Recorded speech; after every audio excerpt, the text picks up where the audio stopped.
verdict first. Amarillo isn't just on I-40, it runs on it. The dope highway cuts east to west, and the crews who tax that lane decide who breathes easy in the panhandle. 5 names come up again and again.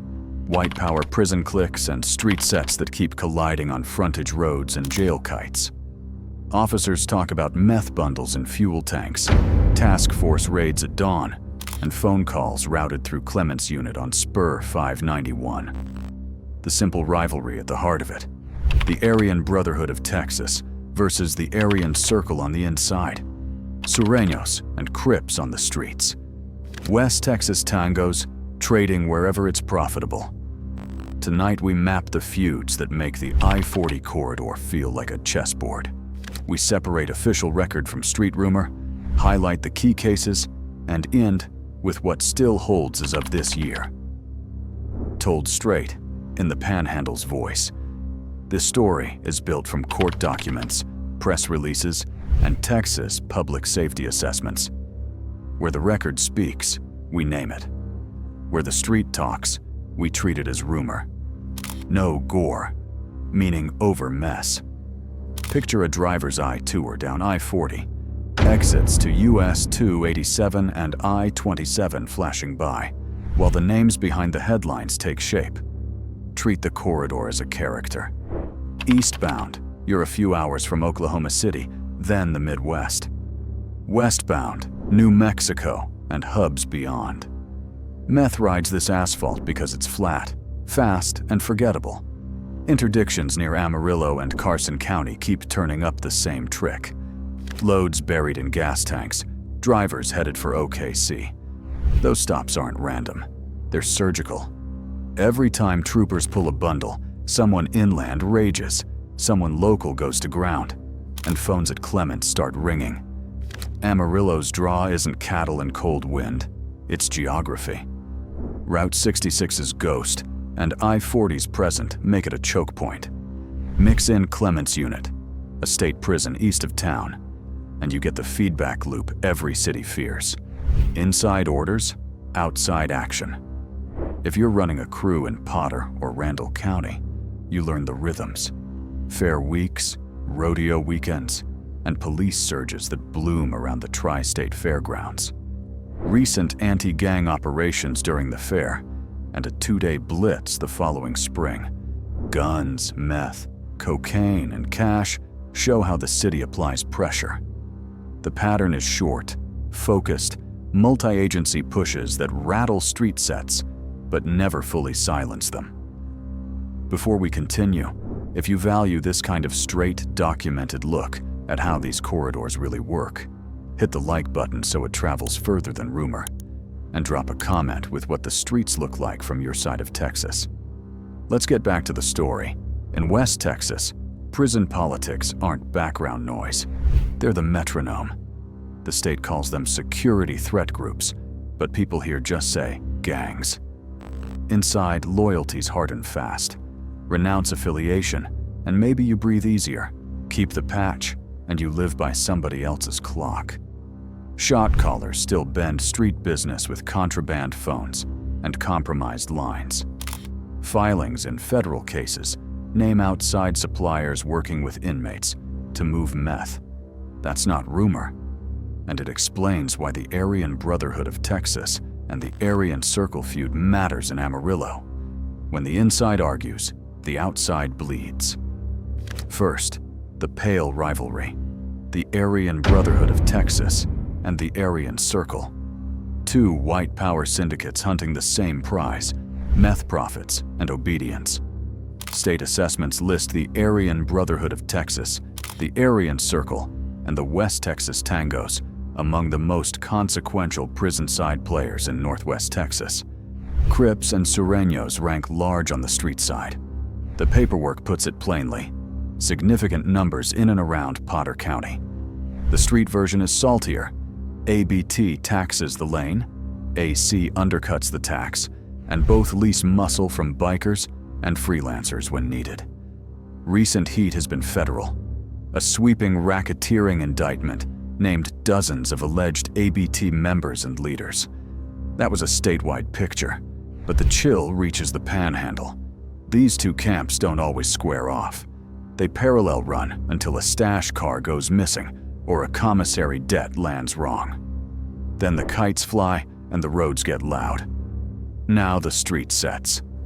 Sureños, Southside-aligned crews under the Sur 13 umbrella, and Crips, multiple sets, make regular appearances in arrests and seizures around Northwest Texas. Blue rags headline certain robberies and shootings. Southside sets surface in gun and dope cases. The ecosystem is mixed. Neighborhood crews, plug-and-play freelancers, and tangos who lend logistics. The practical version you hear on porches is simple. Crip sets will partner with tangos when it pencils out.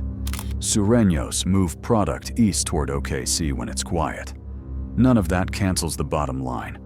When Amarillo police and DPS surge around the fair after a shooting before holidays, the seizures are real. Meth, cocaine, firearms, cash, and for a week or two everyone drives slower. First, a major bust on Interstate 40. A trooper cracks a Jeep's fuel tank and 60 pounds of meth ooze into daylight. Midday on Interstate 40 in Carson County, east of Amarillo, a 2005 Jeep Cherokee drifts, gets stopped, and plays calm. The car smells fine.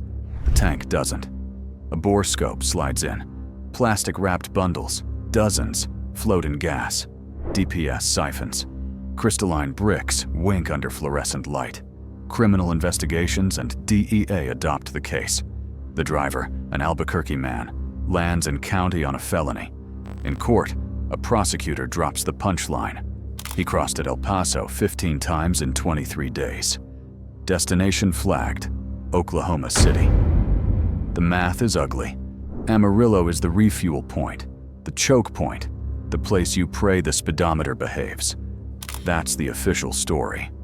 On the street, the moral is shorter. If the tank sloshes, don't stop here. The charges are allegations, and the man is presumed innocent until proven guilty.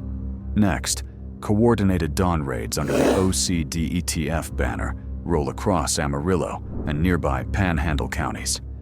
It's September 2013. 2 indictments, 14 suspects, $500,000 in cash, coke, meth, and guns by midday. The paperwork reads dry, but the message carries. The corridor was already hot a decade ago and it hasn't cooled. The model still stands. Combine agencies, hit broad, and control the lane for a season. The Panhandle remembers the early morning door knocks. The file folders matter more. The infrastructure to hammer crews has been here, retooled since, ready for the next network that gets loud.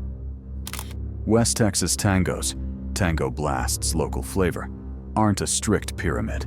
They're decentralized, city-tagged cliques with a free enterprise bent. Earlier state assessments flagged them as a major presence because of size and flexibility. In Northwest Texas, they sit on the seam between prison and street. High arrest counts for violent crimes put them next to the old guard prison gangs on the page. The street version is pragmatic. Tangos rent out routes and bless freelancers for a cut. Fewer colors, more margins. That's why their name sits beside ABT and Aryan Circle in the same breath. Not the same ideology, the same profit lanes. They ride the gaps in supervision. Parolees who still know the whistle codes. Cousins with clean licenses willing to haul a car one state over. Girlfriends whose name is nowhere in the discovery packet. That ambiguity is a feature, not a bug. It lets them flex, disappear, and come back under a slightly different spelling. How do these crews talk without talking? With signals, a torched stash car near the loop, a lost phone that shows up in an associate's hand, a quiet no-show at a Fair Week meeting spot. You hear rumors about broken CCTV windows as a calling card. Smash the camera, leave the angle perfect for the next message. You won't see that in many indictments. On paper, it turns into phrases like unidentified co-conspirators and overt acts. On the ground, the code is simple. Never say with your mouth what you can say with motion. Change the car, change the phone, change the corner. You don't need a manifesto when a burned-out sedan under the overpass says everything.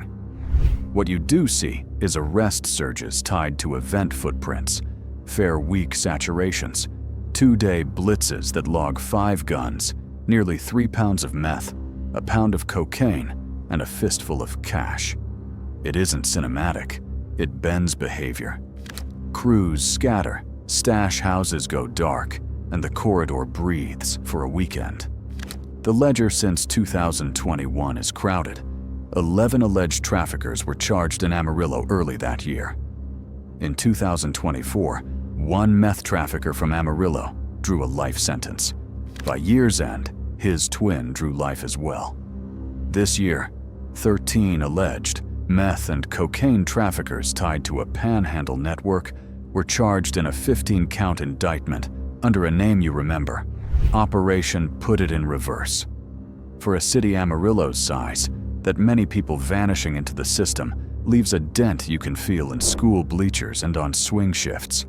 Cases like these confirm what locals already felt. The lane is active, and the feds are watching.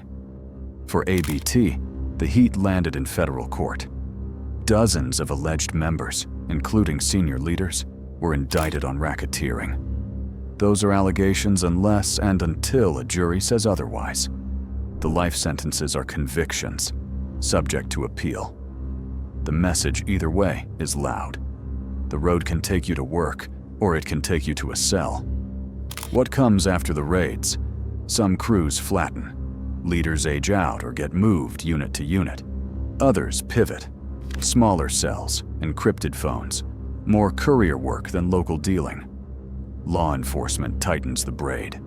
Texas anti-gang initiatives expand across West Texas. Amarillo police assemble ad hoc gang teams around big events, pulling in narcotics detectives, intel officers, and beat cops who know every dead-end street by nickname. Truck stops hugging I-40, and the fairgrounds get extra eyes, extra questions, extra patrols. Clement's unit remains a gravitational force. Policies exist to let inmates renounce affiliation and step away. But the pull to control a lane can be stronger than any handbook. For regular people in Amarillo, the legacy is simpler. Fewer headlines are better. The corridor is still there. The only question is who claims it tonight. Neighbors measure the temperature in smaller ways. Whose porch lights stay on? Which corner store suddenly swaps faces behind the counter? How many bikes roll through a park that used to be quiet after dark? You hear about kids who can name more cliques than school mascots, who know which motel stairwell not to cut through on the way home. Parents talk in code at the kitchen table, scanning scanners on their phones, reading between the lines of every disturbance call on local news. As of 2025, state assessments still flag the Aryan Brotherhood of Texas, the Aryan Circle, West Texas Tangos, and Crips as top problems in the Northwest slice, with Sureños active across the state and present in the West and Panhandle mix. Interdictions on I-40 continue to pull heavy meth, sometimes headed for Oklahoma City. Amarillo police and their partners keep puncturing the calendar with targeted anti-gang operations. If you need one line to take home, the road is the real kingpin. Control I-40 and you control Amarillo's risk. Lose it, and the wind carries the news further than any siren. Everyone named in allegations is presumed innocent, unless and until proven guilty in a court of law. Outcomes vary. Appeals happen. The names change. The road remains. On the I-40 meth highway, Amarillo isn't just a dot on the map. It's the lever that moves the whole route. Thanks for watching. Make sure to subscribe to the channel to stay updated on future videos.